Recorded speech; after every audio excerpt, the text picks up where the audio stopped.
Hi there, Charlotte Cheney here, and this is Soul Connections. It is October 15th, 2018, and tonight we're going to talk about authenticity.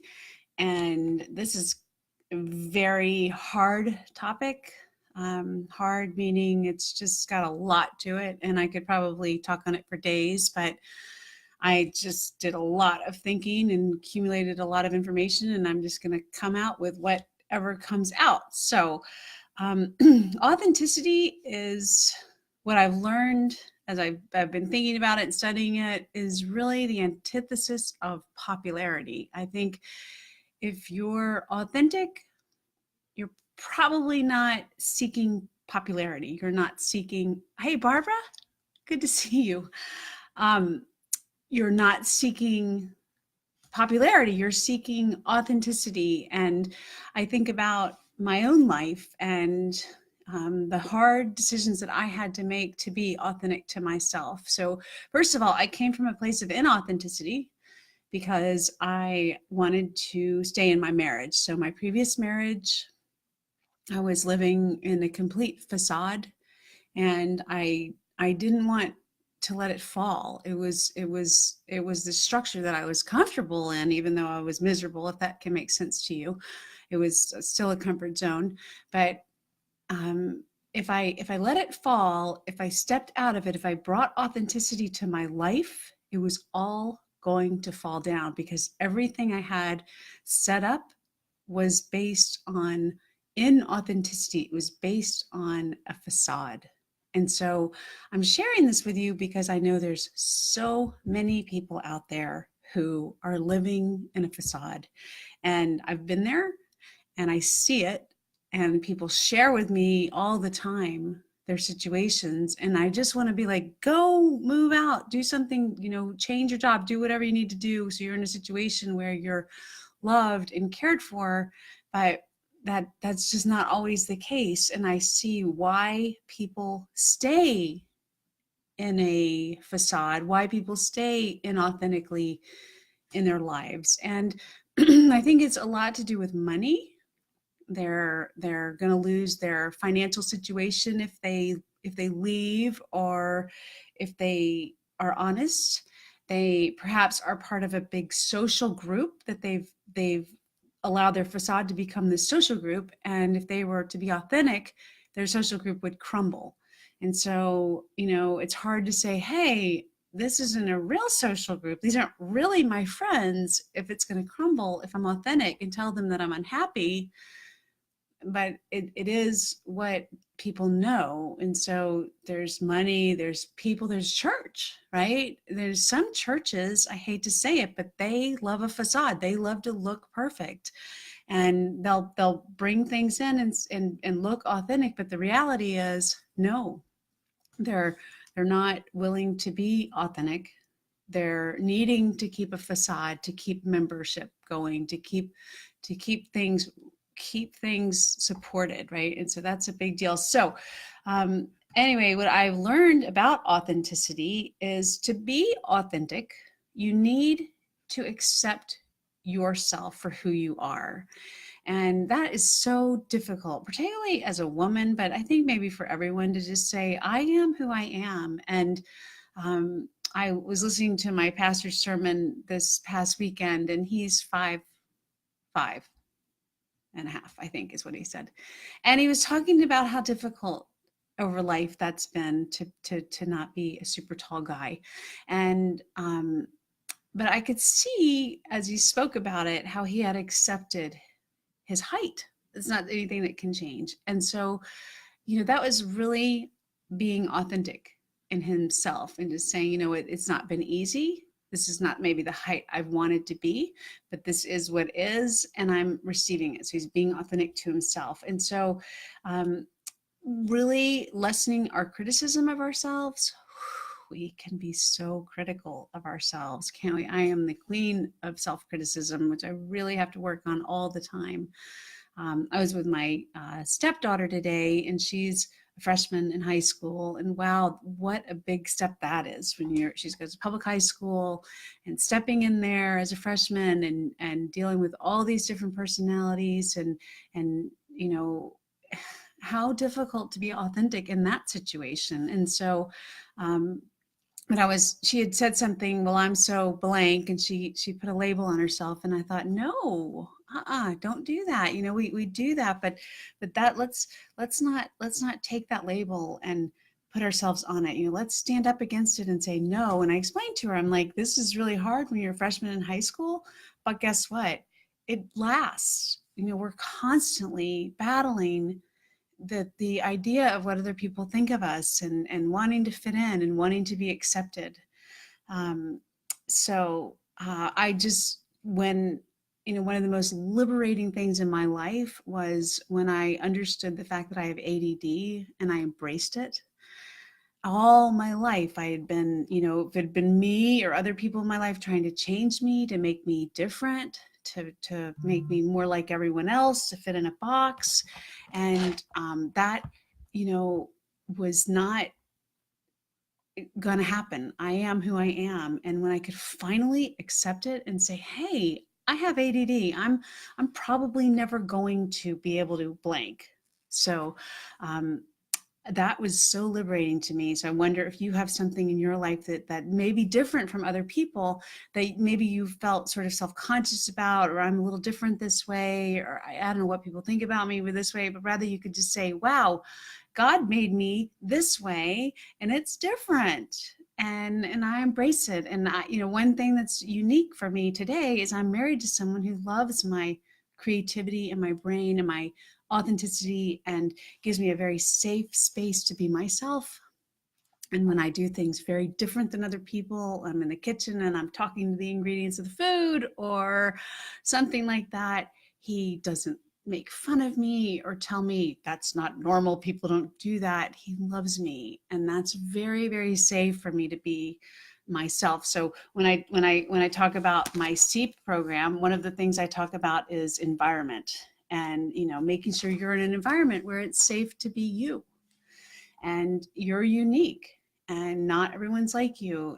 But I just encourage you not to suppress who you are, but to rather embrace who God has made you to be.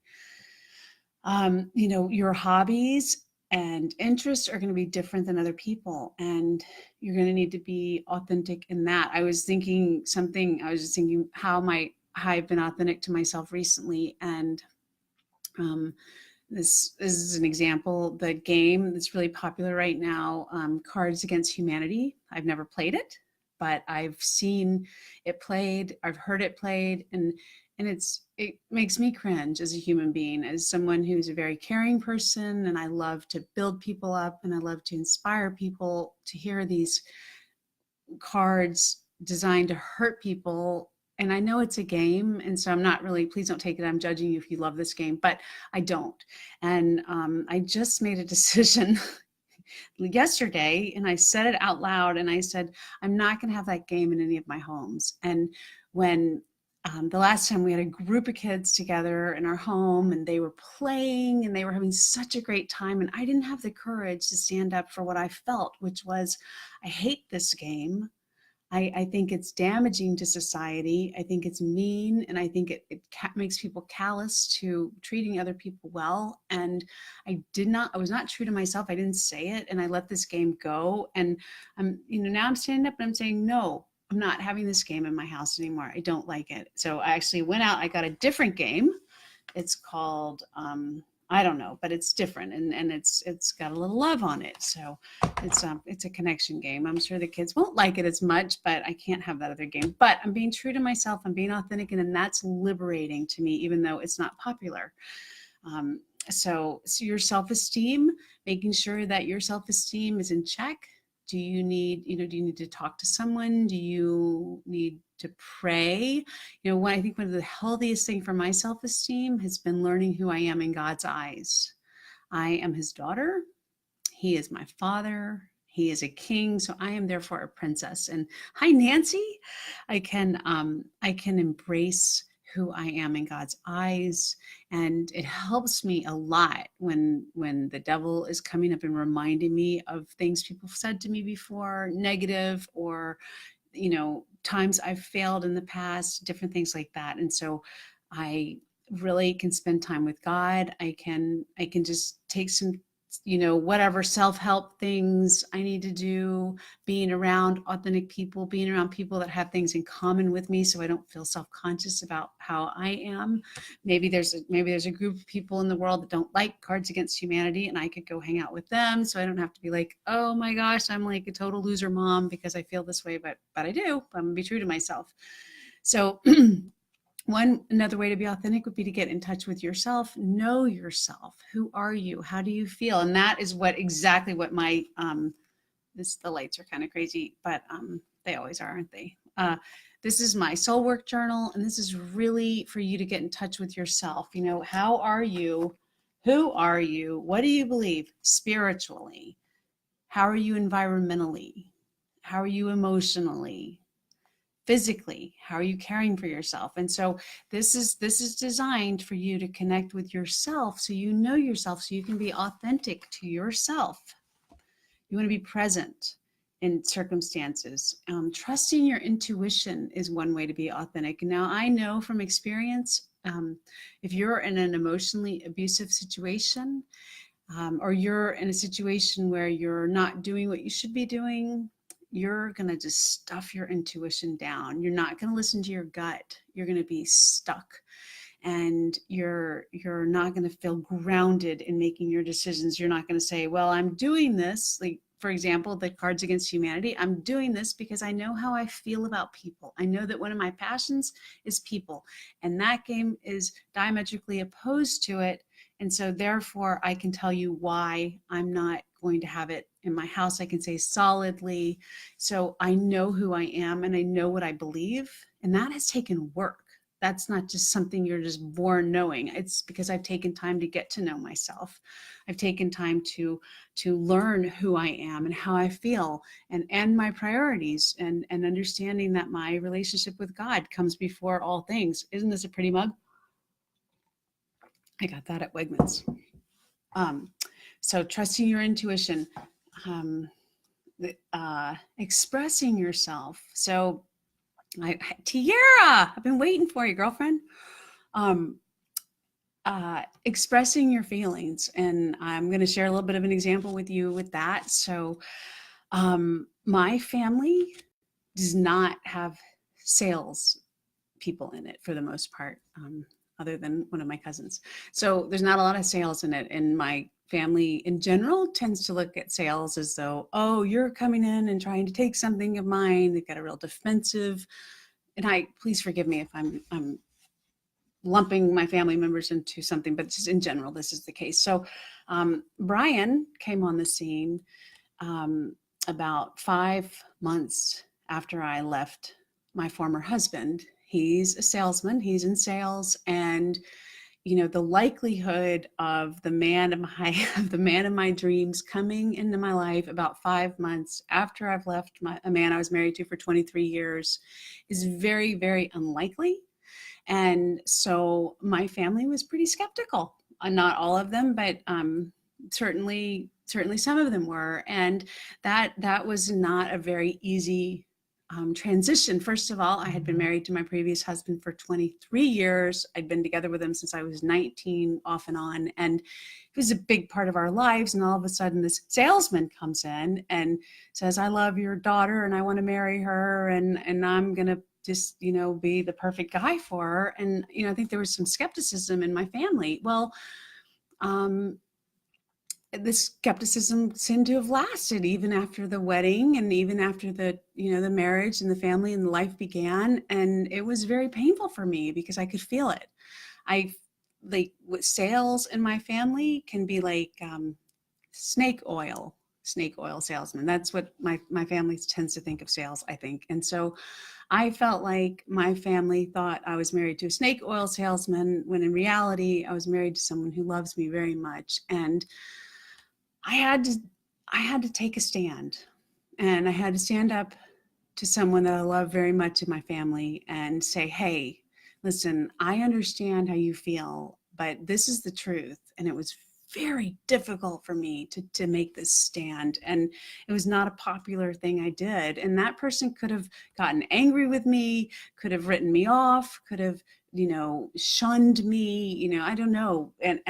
But what did happen when I was true to myself, when I was authentic in who I am and how I felt, that great change began to happen. And this person began to love and respect my husband and love and respect me in a different way because I was true to myself and I stood up for myself. But it took courage to do that. And so you need to express yourself, even when it's not popular. You want to be true to yourself. You've got feelings and they matter.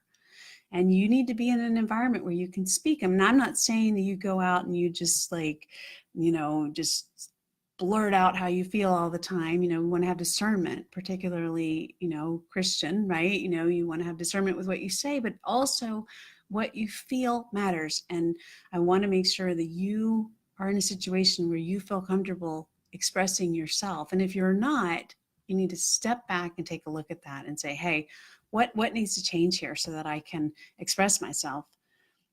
Some people have a hard time, hi Lisa, being authentic in gratitude. I've got people in my family that have a hard time saying thank you, and that's honestly, I can see it because they're in a situation. Hey Deb, they're in a situation where saying thank you is a vulnerability, and they've been mistreated perhaps, and being vulnerable in a situation is dangerous for them.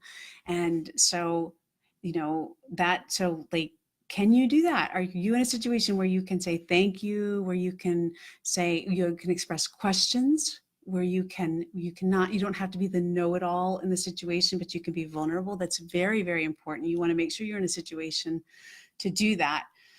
Ask people for help. That is a very vulnerable thing to do and a very huge sign of authenticity. So authentic people are self-aware. So once again, there's my soul work journal right here. Wholeness for your soul through balance, getting to know yourself. How are you? Who are you spiritually? Where are you spiritually? Where are you environmentally, emotionally, physically? Yeah. These places, how are you doing in your life? And it's not like, don't do this until you're perfect. It's just say, check in with yourself today. Where am I? Where do I need to be? Where do I want to be? Where am I headed? So you're aware, you're self-aware.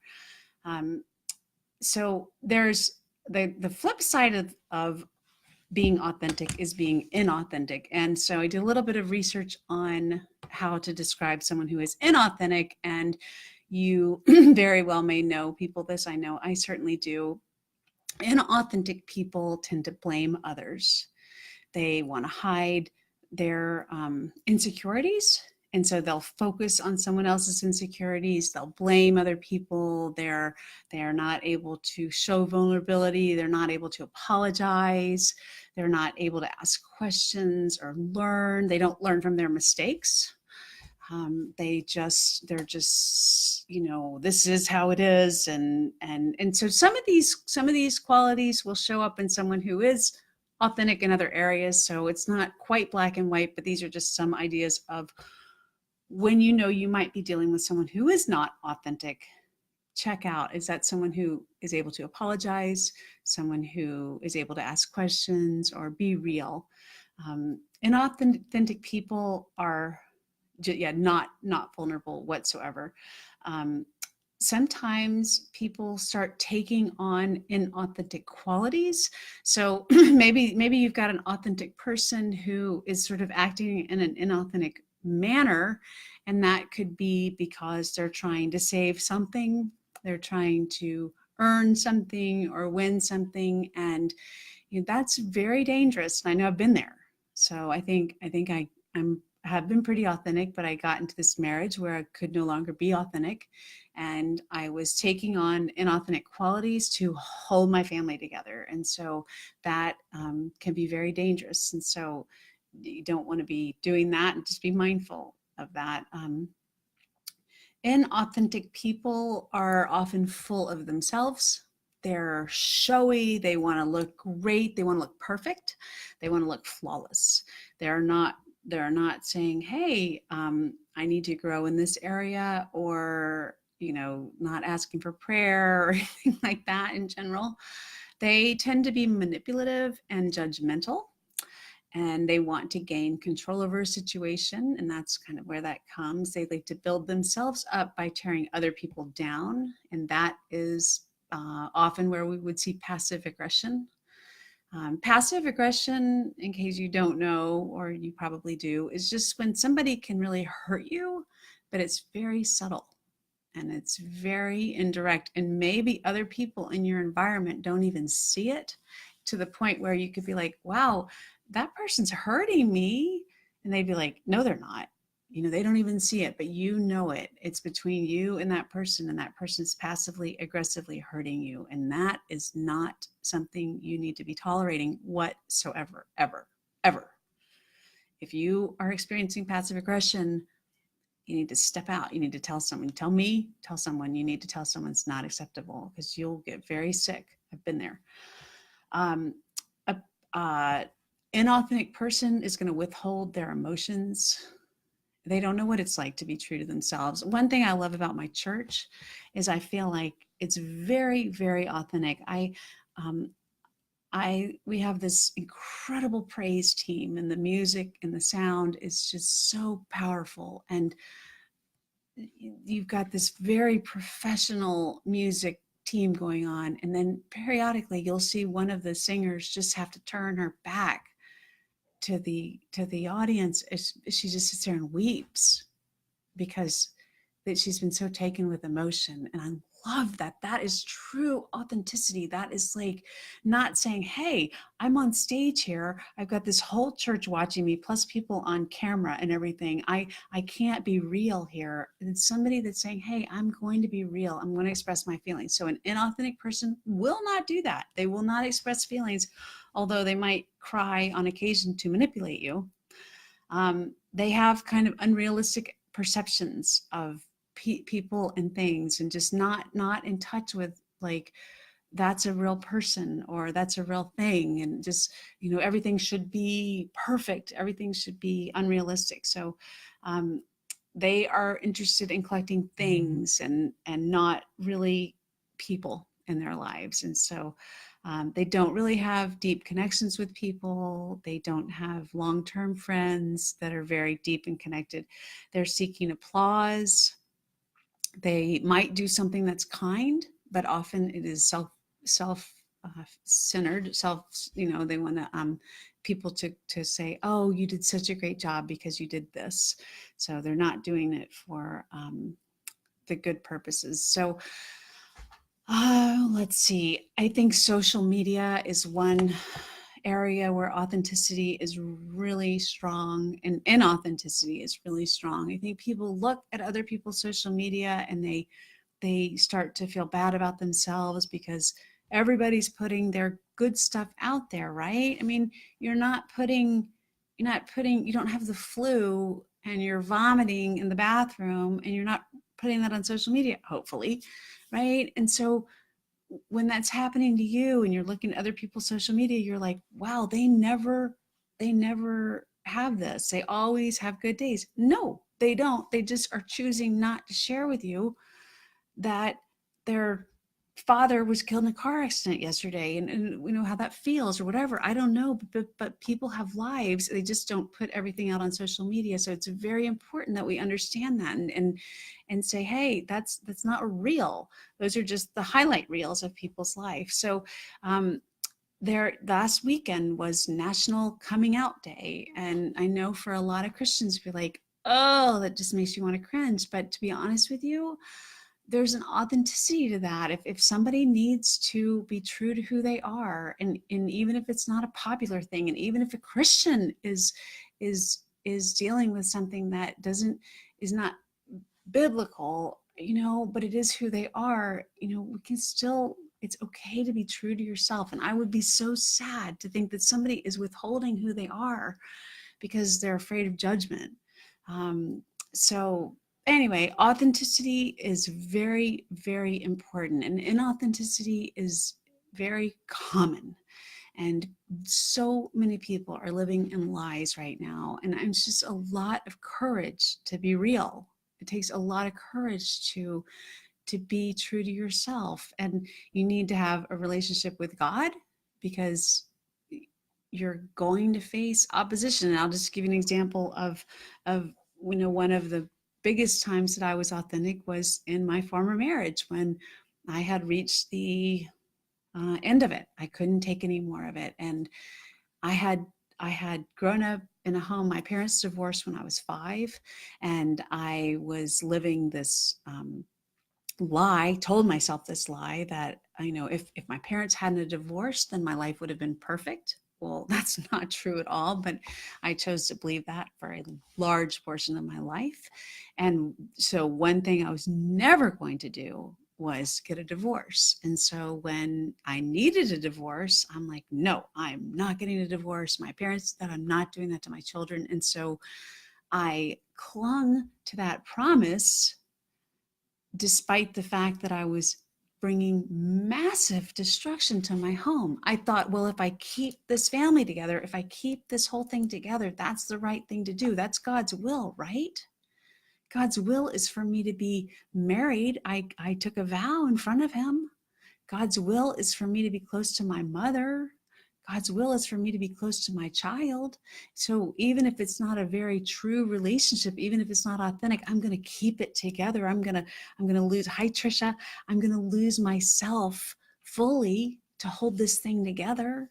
No, that's not right. But it takes courage, and it takes strength, and you have to be willing to face rejection. I mean, when I took the steps out of that marriage, this is how it felt. This is not what it was, but this is how it felt. It felt like this massive wall all of a sudden was constructed, and on it there were these turrets, and on each turret was a religious, legalistic Christian pointing their sniper at me, saying, boom, Charlotte, boom, Charlotte, you've screwed up, boom.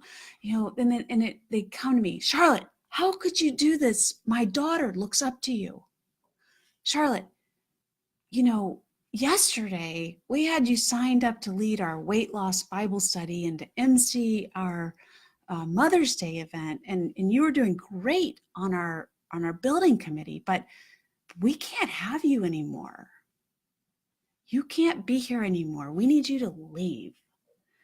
We could keep you as long as you were hiding your problems, but the minute you get real, you don't belong in this church anymore. Thank God. Thank God that church hurt me so bad that I left and found a church where I was welcome, who I am. Check your surroundings. Are you in a situation that if you're honest and you say, hey, I'm battling with this, I'm struggling with this is really who I am? Are the people in your immediate circle gonna disperse? Because if they are, go ahead, because they're not worth holding a facade together. It's not worth it. I mean, I cannot tell you the amount of people I know that are living lies. I'm going to blog about it. I've been blogging about it all week. I'm pulling it together. But I mean, I have one friend whose husband is a sex addict and watches porn to probably the illegal degree. But she's gotten herself in this facade, this family, this lifestyle. If she's true to herself, it's all going to come crumbling down. And so she's willing to sacrifice herself to stay in this facade. And people do that all the time. All the time. People are like not true to themselves so that they can keep what they have, no matter how uncomfortable it is, because they think that's what people expect of them. So I hope if you've just joined me, you'll go back to the beginning of this. I think there's some really important points about being authentic, and then also about non-authenticity. And so I really I'm very passionate about it, and I thank you. You love your AA family. That's very, very important. Thank you. And I too, I love my Al-Anon family. They really, and AA and Al-Anon, if you're not familiar with Alcoholic Anonymous, or Al-Anon is sort of the sister program to that. Or there's Narcotics Anonymous, or there's Overeaters Anonymous. There's a lot of, hi Ruth, there's a lot of places where you can go and find authentic people. And I think I love that you said that, Trisha, because I totally found authenticity in Al-Anon, and that is where I began to heal, because I got in a room where people were real. And to live in a home with an alcoholic or someone with extreme dysfunction is so hard, because you're hiding so much. And I so desperately want CODA, right? Codependence Anonymous. I so want children to go to Alateen, right? You've got this family, and if I'm honest, and people know that this family member is an addict, or this family member is a rageaholic, or is whatever, so depressed they can't get out of bed, then I'm dishonoring my family. And so I'll keep the secret, I'll keep the facade, and I've done it. I've done it. It is so damaging. Alateen is awesome. Yeah.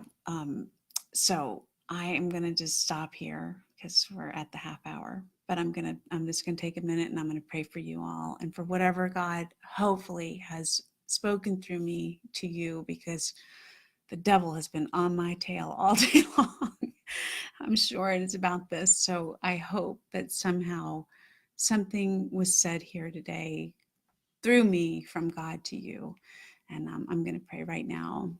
Most Heavenly Father, I just love you, Lord, and I thank you so much for the courage that you've given me to sit here and do this.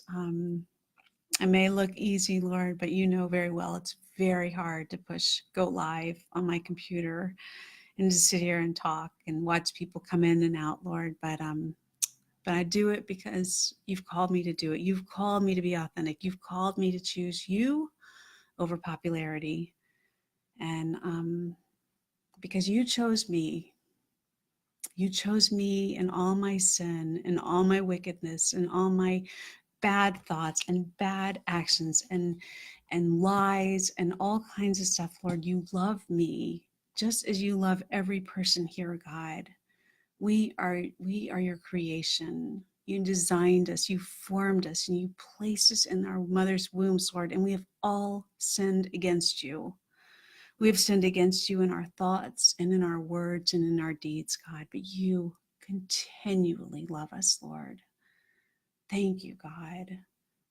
You are the most authentic being there is, and we can be so authentic with you, Lord. We don't need to hide anything from you. You know everything about us.